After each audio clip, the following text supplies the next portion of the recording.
शासनाचा कृषी व पणन विभाग तसेच नाशिकमध्ये श्री स्वामी समर्थ कृषी विकास व संशोधन विभागाच्या वतीने कृषी महोत्सव 2015 चे आयोजन करण्यात येऊन राष्ट्रसंत गुरुमाऊली परमपूज्य अण्णासाहेब मोरे यांच्या प्रमुख उपस्थितीत केंद्रीय आयुष मंत्री श्रीपाद नाईक यांच्या हस्ते उद्घाटन करण्यात आले।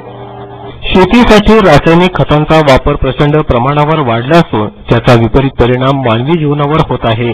विषमुक्त आहार, रोगमुक्त नागरिक या कार्यक्रमाबरोबरच सेंद्रिय शेतीसाठी येत्या वर्षापासून निश्चित धोरण राबविण्यात येणार असल्याचे प्रतिपादन कृषी व महसूल मंत्री एकनाथ खडसे यांनी केले। श्री स्वामी समर्थ कृषी विकास व संशोधन ट्रस्टच्या वतीने डोंगरे मैदानावर आयोजित जागतिक कृषी महोत्सवाच्या उद्घाटन प्रसंगी ते बोलत होते। यावेळी केंद्रीय आरोग्य राज्यमंत्री श्रीपाद नाईक, गुरुमाऊली अण्णासाहेब मोरे, खासदार हरिश्चंद्र चव्हाण, खासदार हेमंत गोडसे, आमदार दिव्यानी पारांडे, आमदार सीमा हिरे, लक्ष्मण सावजी, कृषी आयुक्त विकास देशमुख, कुलगुरू अरुण जामकर आदी उपस्थित होते। यावेळी उपस्थितांना मार्गदर्शन करताना गुरुमाऊली अण्णासाहेब मोरे बोलत होते।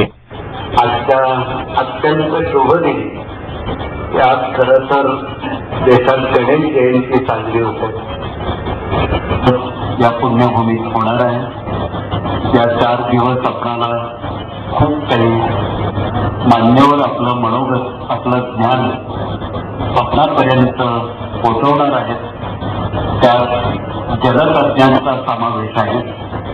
पाण्याचा वापर काटकसरीनं कसा करावा, माती परीक्षणासंदर्भात नापीक जमीन पिकण्यासाठी काय करावं, दूषित झालेल्या सर्व नद्या, भारतातल्या अठ्ठेचाळीस सर्व नद्या अनेक दूषित प्रवाहांनी, विषारी पाण्याने, गटार कामगारांनी दूषित झालेले आहेत आणि या कार्यासमोर आपला सर्वांसमोर खूप मोठं आव्हान आहे की नद्या जर शुद्ध झाल्या, पवित्र झाल्या तर शेती शुद्ध।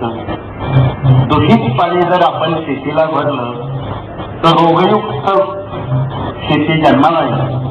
नैसर्गिक आपत्तीमुळे शेतकऱ्यांचे होणारे नुकसान टाळण्यासाठी शेडनेट योजना कृषी खात्याने तयार केली असून गारा, वादळ, अवकाळी पाऊस अशा आपत्तीत बचावासाठी लाभदायी ठरणार आहे। या योजनेची सुरुवात नाशिक जिल्ह्यात प्रायोगिक तत्वावर लवकरच केली जाणार आहे। त्यानंतर संपूर्ण राज्यभरात राबविण्यात येणार आहे। त्यासाठी शेतकऱ्यांना 50% अनुदान देण्यात येईल, तर केंद्राने सहकार्य केल्यास अनुदानात अधिक वाढ देणे शक्य होणार असल्याचे नामदार खडसे यांनी यावेळी सांगितले।